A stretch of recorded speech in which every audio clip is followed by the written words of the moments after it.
po. Possible po. Kasi, I mean, Marco is such an ideal man. I mean, madami pong nangangarap kay Marco.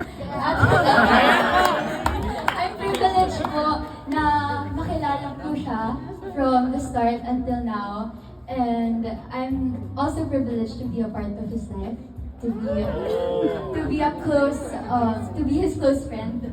Pero po siguro po, si Marco na po sasagot ng tanong na yun.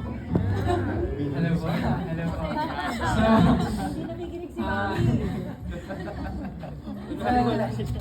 Ako, I'm really grateful na I was given a chance to meet Ashley and of course to share a lot of memories with her po.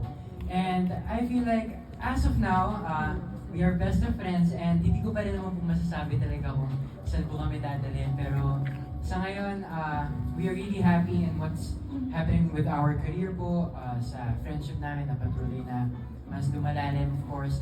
So, yun, hindi ko pa rin po masabi. Malalaman na lang po natin yun in the future. Okay, thank you very much and congrats. Thank you po. Thank you.